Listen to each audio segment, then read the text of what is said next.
बातों के लिए बार बार धन्यवाद करते रहना चाहिए। और सच में खुदावंद ने यहोवा शालोम चर्च में जितनी सुंदर गवाही को रखा, हम परमेश्वर का धन्यवाद करते हैं।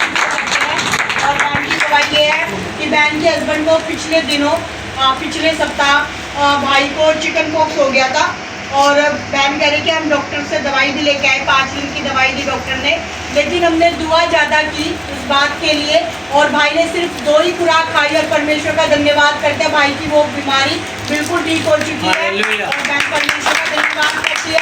और बहन यहाँ से ना ऑयल भी लेके गए हुए थे, कहते हमने ऑयल से भी प्रार्थना की और दुआ भी किया और दवाई जो 5 दिन की थी वो ऐसे के ऐसे रखी, सिर्फ 2 ही खुराक उसमें से खाई थी। हम सारी आदर महिमा किसको देते हैं? परमेश्वर को देते हैं। हालेलुया। जब हमारा भरोसा परमेश्वर पे होता है तो हमें कुछ भी नहीं हो सकता। Hallelujah, hallelujah. और एक गवाही मैं भी अपनी देना चाहूंगी। कल से नारा लगाएंगे परमेश्वर का, हालेलुया।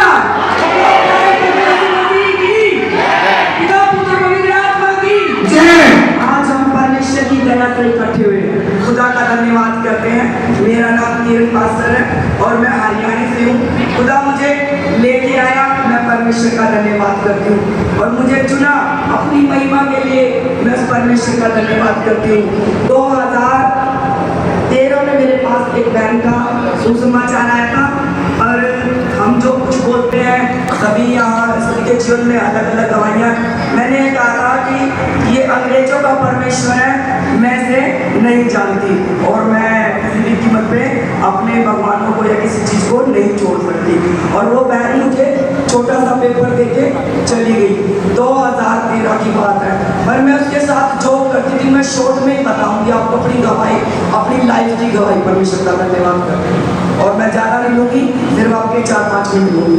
तो वो गवाही के बाद मैं उसके साथ जॉब करती रही। 2015 में उसने मुझे बोला कि आप चर्च में चलो। 13 चला गया, 14, 15 में मैंने कहा नहीं मैं नहीं जा सकती, पर मैं सुनती रहती थी। मैं सुनने से बहुत ब्लेस हुई।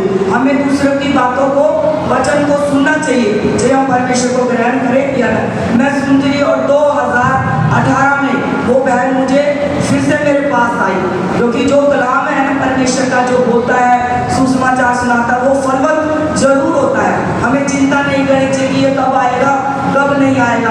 तो उसने मेरे जीवन में बोया, वो 2018 में मेरे जीवन में फलवत हुआ। लेट का कारण क्या था? मैं ही थी, क्योंकि हमारा एटीट्यूड और घमंड हमें